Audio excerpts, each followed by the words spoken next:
Bienvenue dans cette vidéo où je vais vous présenter un des modèles de robe que j'ai confectionné pour une amie. Donc vous allez la découvrir avec moi. Mon modèle se trouve dans ce petit paquet que j'ai soigneusement emballé. Alors, je suis devant chez Emma, la copine qui va recevoir sa petite robe. Katia, super. Coucou. Bonjour. Comment vas-tu? Je t'amène ta petite robe. Trop bien, merci beaucoup. Ma petite robe. Déjà terminée. Oui, oui.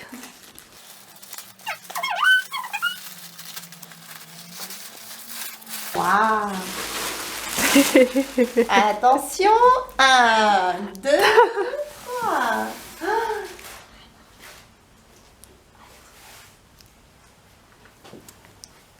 Waouh.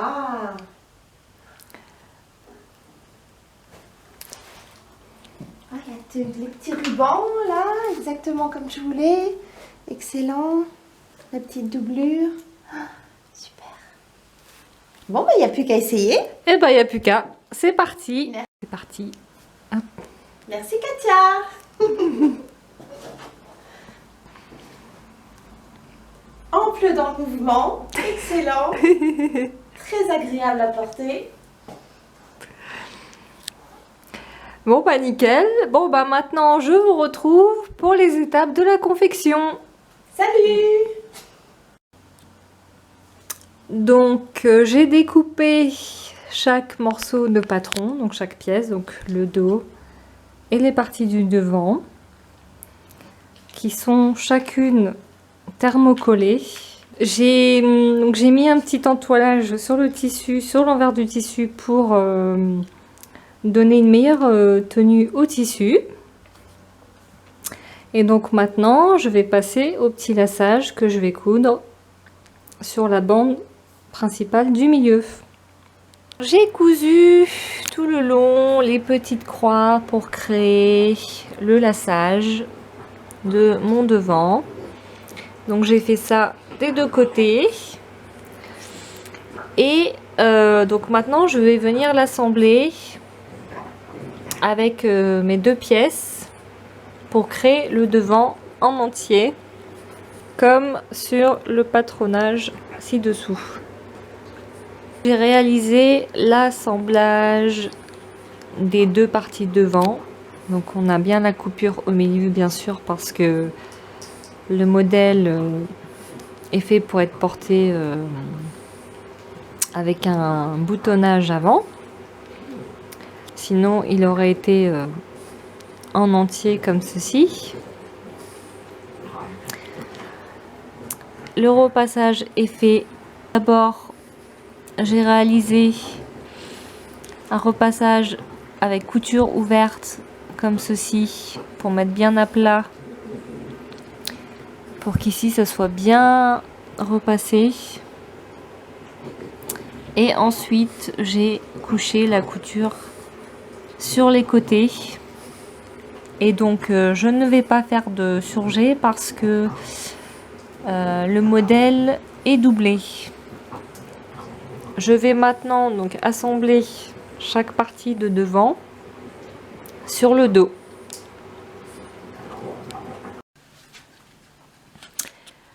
L'assemblage du devant avec la partie dos a été faite.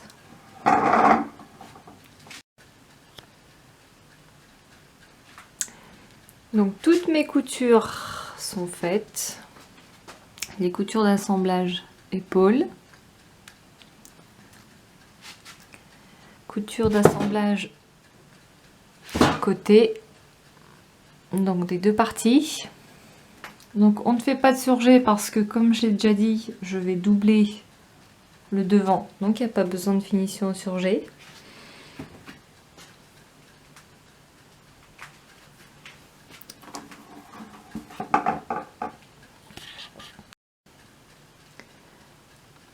J'ai fait exactement la même chose avec la doublure. Donc la partie du devant assembler avec ma partie de haut.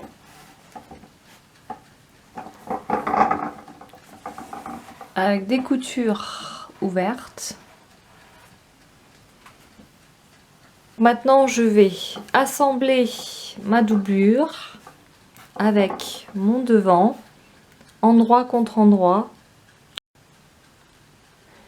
Juste avant de faire mon assemblage, je vais venir faire une couture tout le long à peu près à 7 mm. Mon assemblage sera de 1 cm en valeur de couture. Donc je vais faire une petite couture à 7 mm du bord avec des petits points, ce qui va permettre de consolider le tissu de manière à ce que par la suite le tissu ne se détende pas. Donc pour réaliser ma couture tout le long à 0,7, je vais régler ma machine, donc je vais rapetisser la longueur des points. Donc je vais la mettre à 1,5, ce qui va faire que ça va me faire des points très serrés. Et je vais piquer tout le long de mon encolure.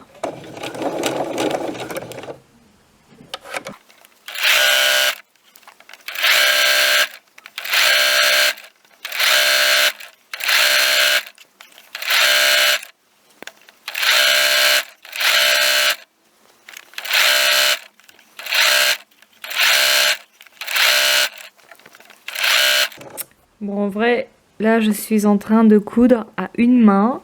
C'est pas du tout facile.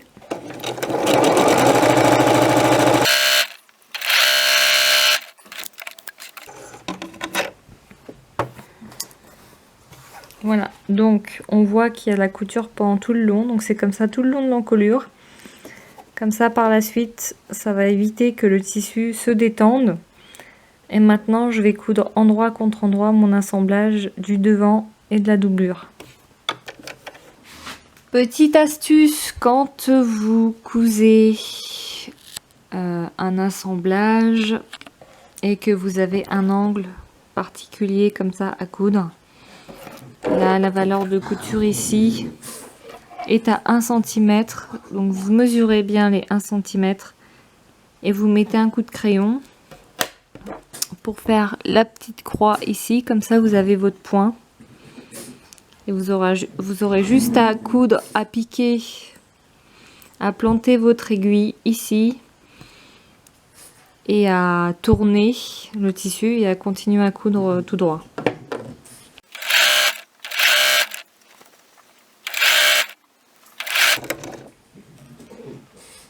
Donc là on pique jusqu'au point.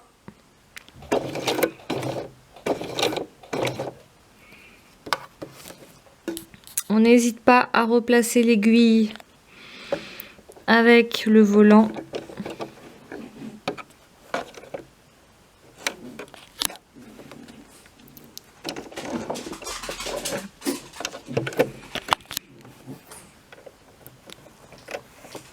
On soulève, on vérifie que ce soit bien placé. Bon, je peux pas le filmer de plus près, mais moi j'ai pu voir que c'était bien placé.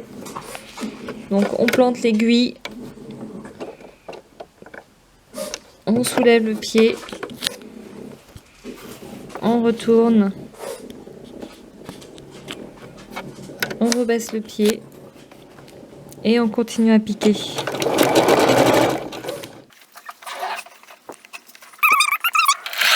Donc le rendu de mon assemblage de mon devant avec ma doublure. Donc là on voit la doublure à l'intérieur.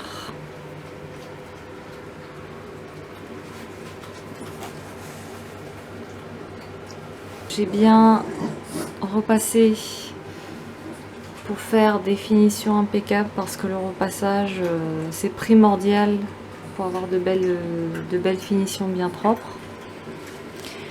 J'ai également réalisé les pinces au niveau de la poitrine. Donc pour les pinces, je les ai directement ajustées sur la personne qui va porter le modèle. J'ai pas pu filmer pour expliquer comment j'ai fait parce que c'était très compliqué de faire la pince et de filmer étant donné que je n'ai pas encore de pied pour poser l'appareil et filmer directement. Mais ça sera possible dans une future vidéo. Je vous montrerai exactement comment j'ai fait.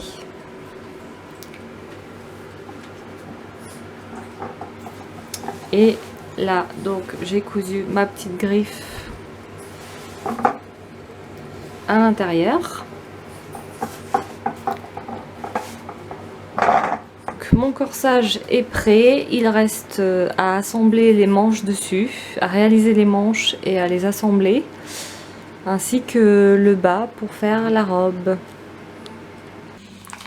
J'effectue maintenant l'assemblage des manches. J'ai coupé mon patron en taille 42 et j'ai ajusté la longueur à la demande de la personne. Faire vraiment une couture propre avec de bonnes finitions, je vais faire une couture anglaise qui consiste à faire un assemblage d'abord sur l'endroit. Donc on fait, au lieu de faire endroit contre endroit, on fait envers contre envers. Une première couture et ensuite on retourne et on refait une couture. Donc ma première couture d'assemblage a été faite. Maintenant je vais retourner la manche pour refaire une couture et j'aurai ma couture anglaise. Ici la robe terminée. Alors bien entendu le rendu sur le mannequin n'est pas du tout le même que quand elle sera portée puisque j'ai un mannequin de taille 36 ou 38 et que le modèle est une taille 42. Ce qui est embêtant, c'est que j'ai pas pu filmer tout le processus de production parce que je ne peux pas actuellement étant donné que je suis obligée de tenir la caméra et que je n'ai pas de support pour la tenir quand je couds. Par exemple, là pour les manches, j'ai fait une finition en surgé avec un point main invisible. Pour moi ça c'était pas possible à filmer parce que je peux pas coudre un point main et tenir la caméra en même temps. Pour le moment ça va venir d'ici les prochaines vidéos. On retrouve la couture anglaise que j'ai faite sur la manche, sur tout le long de la manche, donc qui consiste à, je le rappelle, coudre envers contre envers, retourner et refaire une autre couture pour emprisonner celle-ci de manière à avoir un rendu vraiment impeccable.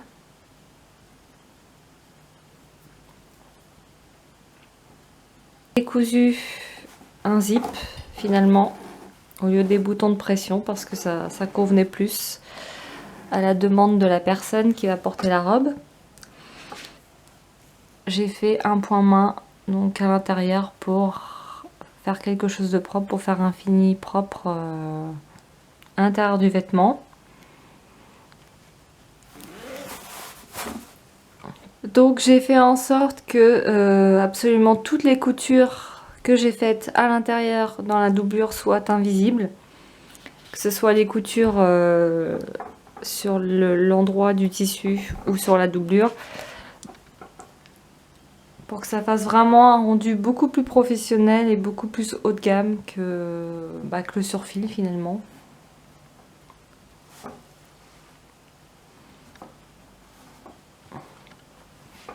Sur les emmanchures, j'ai fait un biais. J'ai pas fait pareil, j'ai pas fait le surfil. J'ai fait une pose de biais pour que ça fasse le plus propre possible tout au long du vêtement.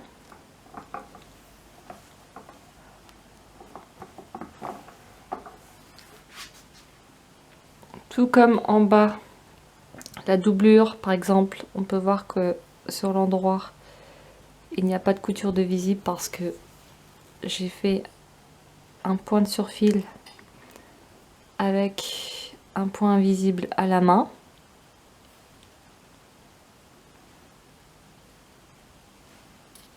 Je vais maintenant vous mettre les photos du rendu sur la personne pour que vous puissiez vous rendre compte de ce que ça donne le vêtement porté.